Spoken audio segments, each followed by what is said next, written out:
بسم الله الرحمن الرحيم. In the name of God, the merciful, the compassionate. Mr. President Barack Obama, I wish to warmly welcome you and the accompanying delegation. Mr. President, during your visit to our country, you will meet a people proud of their history, heritage, and symbols. A young, creative, and entrepreneurial people who have made the miracle and arose from the calamities of the Nakba and continue the path of their ancestors extending since the ancient times over this land, their land. A people who adhere to their rights and are in harmony and keep abreast with the realities of the age, its language and methods. A people who build the institutions of the State of Palestine, giving an exemplary model despite all hardships and hurdles. The people of Palestine, Mr. President, who receive you today, aspire to attain their simplest rights, the right to freedom, independence, and peace, and look forward to that day to come quickly, in which they exercise normal and natural life over the land of the State of Palestine, the independent State of Palestine along the borders of the 4th of June 1967, with Jerusalem, the Lady of the Cities, as its capital, alongside the State of Israel. We, Mr. President, believe that peace is necessary and inevitable, and we also believe that it is possible. We believe that peacemaking, and as much as it requires political courage, also requires an expression of good faith, a recognition of people's rights, respect for the other, and dissemination of a culture of peace and the commitment to international legitimacy and its resolutions. Certainly, peace shall not be made through violence, occupation, walls, settlements, arrests, siege, and denial of refugee rights. We are extremely in pleasure to receive you today in our country. Our people share with the American people and with you personally the belief in the values and principles of freedom, equality, justice, and respect for human rights. And we, together with the peoples of the world, are partners in the pursuit to achieve a just peace that ends occupation and war and achieves security, stability, and prosperity to all the peoples of our region. Today, ladies and gentlemen, we have conducted a good and useful round of talks with His Excellency President Obama. It was an opportunity to focus on our side, on the risks and the disastrous risks that the continuation of settlement activity represent on this two-state solution and over the need to release prisoners. I asserted to His Excellency the President that Palestine has taken long and additional steps for the sake of making peace. I hereby assert again that we are ready to implement all our commitments and obligations and to respect the signed agreements and the international legitimacy resolutions in order to provide for the requirements of launching the peace process and achieving the two-state solutions, Palestine and Israel. We are also serious in ending the division and achieve the Palestinian reconciliation, which constitutes an additional source of power for us to continue our march towards making peace, security, and stability in the region. I have renewed confidence that the United States, represented by His Excellency President Obama and Mr. John Kerry, shall intensify its efforts to remove the obstacles ahead of the efforts to achieve a just peace, which the peoples of the region have long awaited. Here, I wish to thank the President for his continuous confirmation of the U.S. commitment to provide support to the Palestinian people, and to thank him and his administration for the support that has been provided during the past years, various forms of support to the Palestinian Treasury, to development projects, and to the UNRWA. Mr. President, once again, you are welcome in Palestine. Thank you.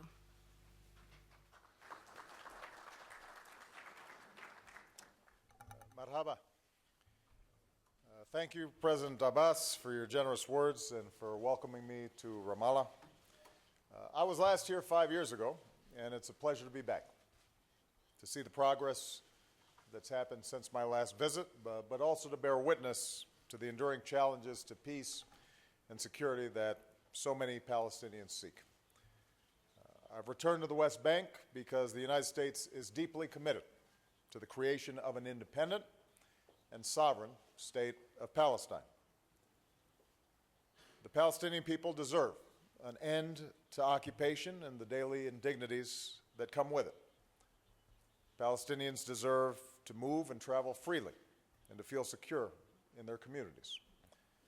Like people everywhere, Palestinians deserve a future of hope, that their rights will be respected, that tomorrow will be better than today, and that they can give their children a life of dignity and opportunity. Put simply, Palestinians deserve a state of their own. I want to commend President Abbas and his Prime Minister Salam Fayyad for the progress that they've made in building the institutions of a Palestinian state. And the United States is a proud partner in these efforts as the single largest donor of assistance that improves the lives of Palestinians both in the West Bank and Gaza. As your partner, we salute your achievements and we mourn your losses. We offer condolences in particular over the loss of your fellow Palestinians last weekend in the tragic accident in Jordan. Now, Ramallah is a very different city than the one I visited 5 years ago. There's new construction, there's new businesses, new startups, including many high-tech companies connecting Palestinians to the global economy. The Palestinian Authority is more efficient and more transparent. There are new efforts to combat corruption so entrepreneurs and development can expand. Palestinian security forces are stronger and more professional, serving communities like Bethlehem, where President Abbas and I will visit the Church of the Nativity tomorrow. Moreover, this progress has been achieved under some extremely challenging circumstances. So I want to pay tribute to President Abbas and Prime Minister Fayyad for their courage, for their tenacity, and for their commitment to building the institutions upon which a lasting peace and security will depend. I would point out that all this stands in stark contrast to the misery and repression that so many Palestinians continue to confront in Gaza. Because Hamas refuses to renounce violence, because Hamas cares more about enforcing its own rigid dogmas than allowing Palestinians to live freely, and because too often it focuses on tearing Israel down rather than building Palestine up. And we saw the continuing threat from Gaza again overnight with the rockets that targeted Sderot. We condemn this violation of the important ceasefire that protects both Israelis and Palestinians, a violation that Hamas has a responsibility to prevent. Now, here in the West Bank, I realize that this continues to be a difficult time for the Palestinian Authority financially. So I'm pleased that in recent weeks the United States has been able to provide additional assistance to help the Palestinian Authority bolster its finances. Projects through USAID will help strengthen governance, rule of law, economic development, education, and health. We consider these to be investments in a future Palestinian state, investments in peace, which is in all of our interests. And more broadly, in our discussions today, I reaffirm to President Abbas that the United States remains committed to realizing the vision of two states, which is in the interests of the Palestinian people and also in the national security interests of Israel, the United States and the world. We seek an independent, viable, and contiguous Palestinian state as the homeland of the Palestinian people, alongside the Jewish state of Israel. Two nations enjoying self-determination, security, and peace. And as I've said many times, the only way to achieve that goal is through direct negotiations between Israelis and Palestinians themselves. There is no shortcut to a sustainable solution. In our discussion with President Abbas, I heard him speak eloquently about the difficult issues that cannot be ignored. Among them, problems caused by continued settlement activity, the plight of Palestinian prisoners, and access to holy sites in Jerusalem. I understand that the status quo isn't really a status quo because the situation on the ground continues to evolve in a direction that makes it harder to reach a two-state solution. And I know that the Palestinian people are deeply frustrated. So one of my main messages today, the same message I'm conveying in Israel, is that we cannot give up. We cannot give up on the search for peace, no matter how hard it is. As I said with Prime Minister Netanyahu yesterday, we will continue to look for steps that both Israelis and Palestinians can take to build the trust and the confidence upon which lasting peace will depend. And I very much appreciate hearing President Abbas's ideas on what those steps could be. I want both sides to know that as difficult as the current situation is, my administration is committed to doing our part. And I know that Secretary of State John Kerry intends to spend significant time, effort, and energy in trying to bring about a closing of the gap between the parties. We cannot give up on the search for peace. Too much is at stake. And if we're going to succeed, part of what we're going to have to do is to get out of some of the formulas and habits that have blocked progress for so long. Both sides are going to have to think anew. Those of us in the United States are going to have to think anew. But I'm confident that we can arrive at our destination to advance the vision of two nations, two neighbors, at peace, Israel and Palestine. If given the chance, one thing that I'm very certain of is that the Palestinians have the talent, the drive, and the courage to succeed in their own state. I think of the villages that hold peaceful protests because they understand the moral force of nonviolence. I think of the importance that Palestinian families place on education. I think of the entrepreneurs determined to create something new, like the young Palestinian woman I met at the Entrepreneurship Summit that I hosted who wants to build recreation centers for Palestinian youth. I think of the aspirations that so many young Palestinians have for their future, which is why I'm looking forward to visiting with some of them right after we conclude this press conference. That's why we can't give up. Because of young Palestinians and young Israelis who deserve a better future than one that is continually defined by conflict. Whenever I meet these young people, whether they're Palestinian or Israeli, I'm reminded of my own daughters, and I know what hopes and aspirations I have for them. And those of us in the United States understand that change takes time, but it is also possible, because there was a time when my daughters could not expect to have the same opportunities in their own country as somebody else's daughters. What's true in the United States can be true here as well. We can make those changes, but we're going to have to be determined, we're going to have courage, we're going to have to be willing to break out of the old habits, the old arguments, to reach for that new place, that new world. And I want all the people here and throughout the region to know that you will have the President of the United States and an administration that is committed to achieving that goal. Thank you very much.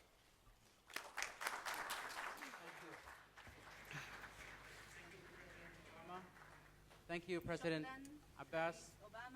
We will now open the floor to questions. We will take two questions. First question, Ali Sawaf to Reuters. Thanks. And after you meet leaders from both sides, is there any chance to resume peace talks as soon as possible?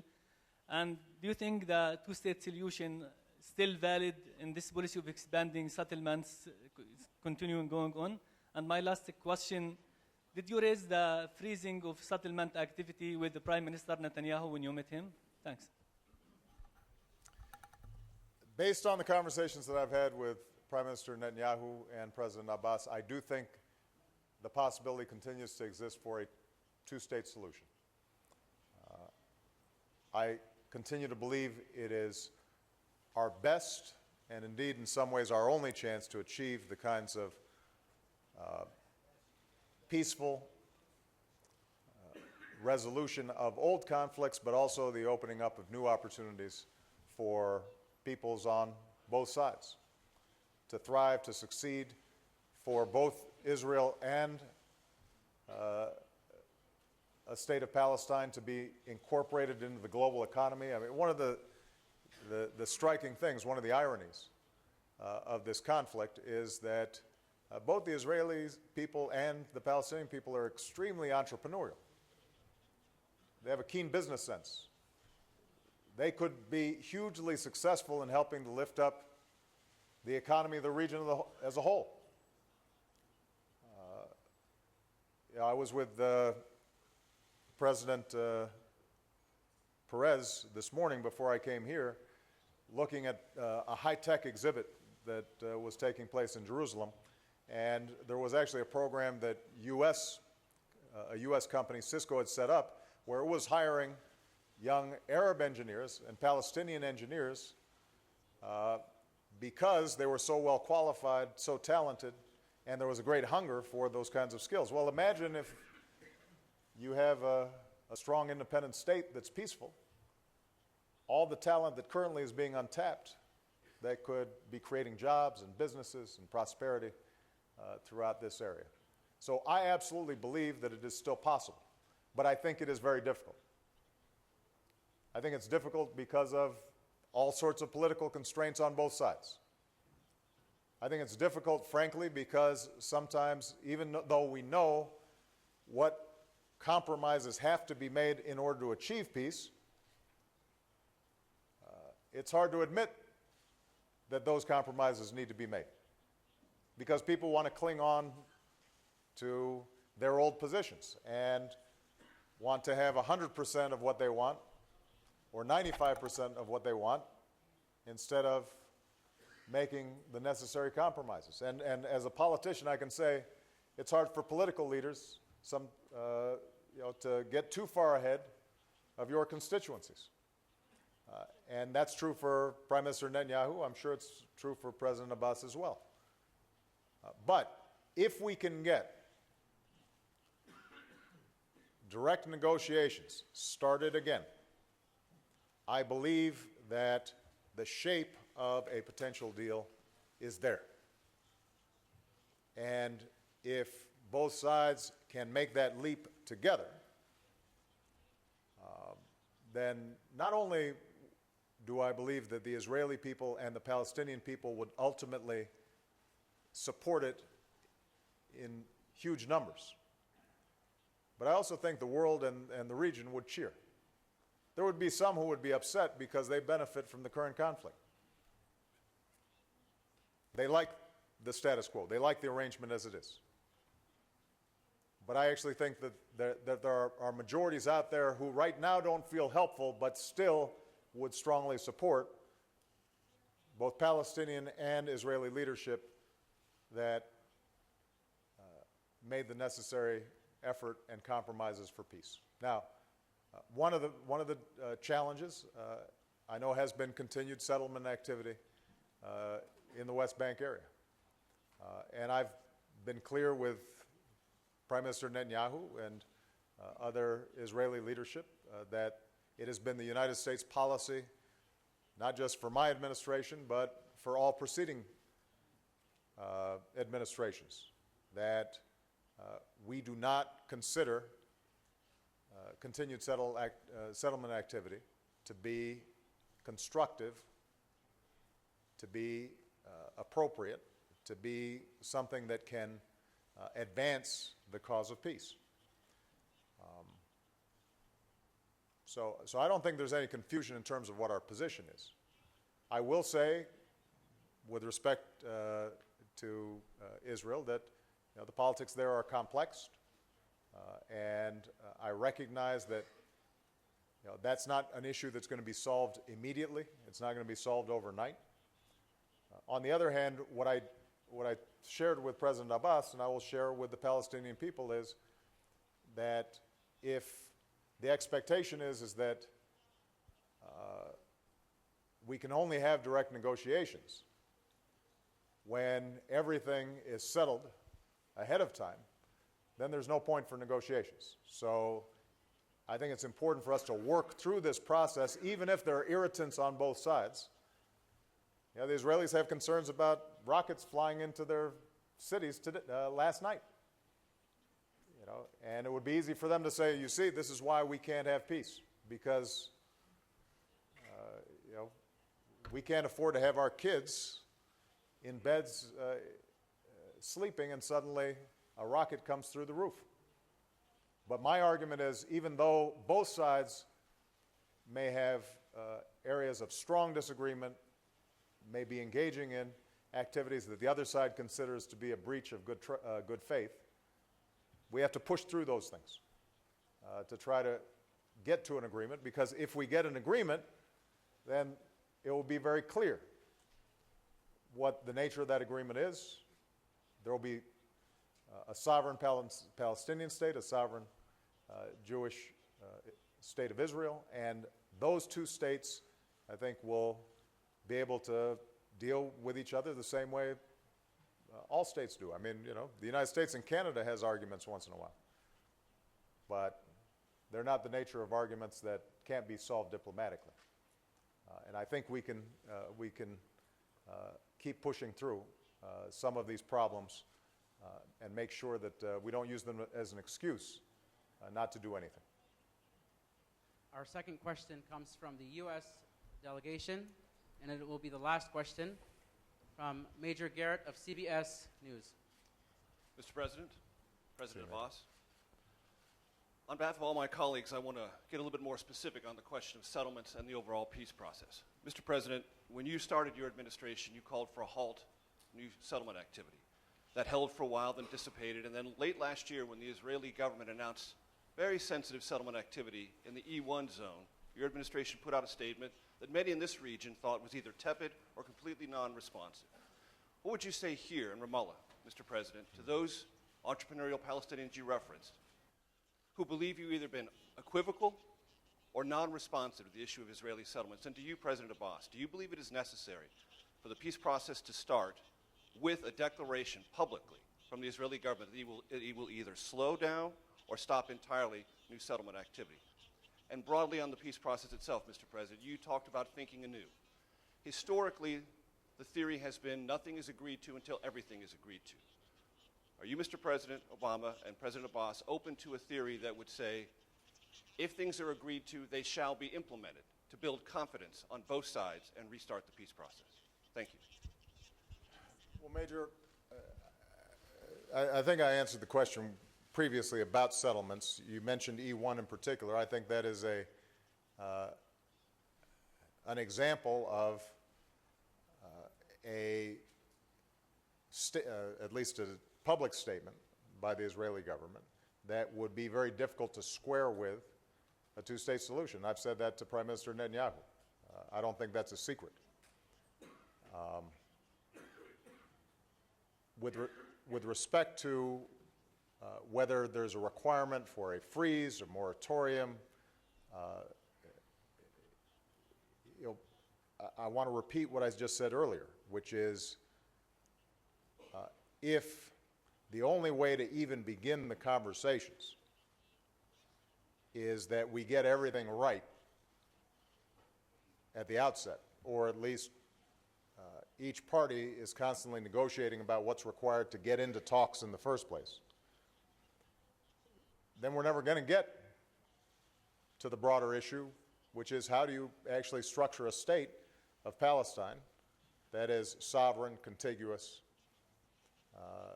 and provides the Palestinian people dignity? And how do you provide Israel confidence about its security, which are the core issues? The core issue right now is how do we get a sovereignty for the Palestinian people, and how do we assure security for the Israeli people? And that's the essence of this negotiation. And that's not to say settlements are not important. It is to say that if we solve those two problems, the settlement problem will be solved. And so I don't want to put the cart before the horse. I want to make sure that we are getting to the core issues and the substance, understanding that both sides should be doing what they can to build confidence, to rebuild a sense of trust, and that's where hopefully the U.S. government can be helpful. On your last point, I think that part of my goal during this trip has been to hear from both President Abbas and Prime Minister Netanyahu about what they would need and how they would see a potential path, how it would be structured. And so I think it's premature for me to give you an answer to the question you just posed. I think it was a good one. I think it was a legitimate one. But I'm still hearing from them. And me, Secretary Kerry, others, we're going to go back and look at what we've heard from both sides and make a determination as to what has the best prospect for success. I will say this, that I think incremental steps that serve to delay and put off some of the more fundamental issues, rather than incremental steps that help to shape what a final settlement might look like, are probably not going to be the best approach, because it's not clear that that would in fact build trust. You know, if you have a situation where it looks like the incremental steps replace the broader vision, as opposed to incremental steps in pursuit of a broader vision, then I think what you end up getting is 4 more years, 10 more years, 20 more years of conflict and tension in which both sides are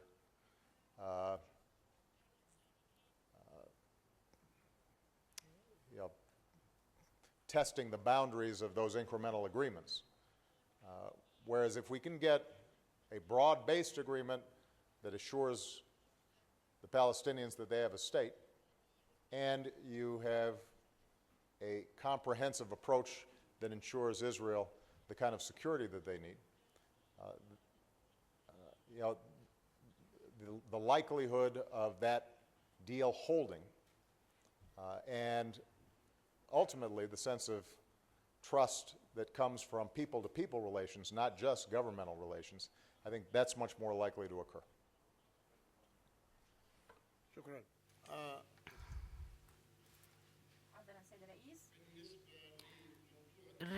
Regarding the issue of settlements, it is not only our perception that settlements are illegal, but it is a global perspective. Everybody considers settlements not only a hurdle, but even more than a hurdle towards the two-state solution. We mention and we remember that the Security Council during the 70s and 80s had issued more than 13 resolutions not only condemning settlements, but demanding ending them and removing them because they are illegal.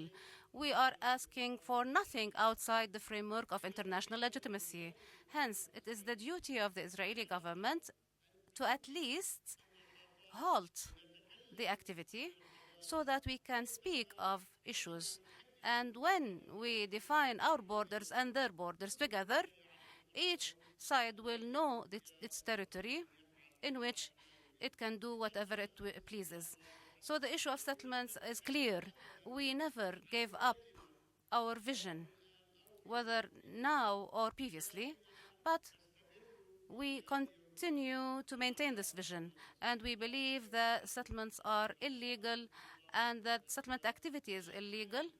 We hope that the Israeli government understands this. We hope they listen to many opinions inside Israel itself. Speaking of the illegality of settlements, we spoke about this with Mr. President, and we clarified our point of view on how we can reach a solution. Many Palestinians, when they see settlements everywhere in the West Bank, and I don't know who gave Israel that right, they do not trust the two-state solution or vision anymore, and this is very dangerous, that people and the new generation reaches the conviction that it is no more possible to believe in the two-state solution. We continue to believe in the two-state vision on the 1967 borders, and consequently, if peace between us and the Israelis is achieved, the Israelis will know very well that the Arab and Islamic world all together, which means 57 Arab and Muslim states, shall immediately recognize the state of Israel according to the roadmap, and thank you. And the Arab Initiative.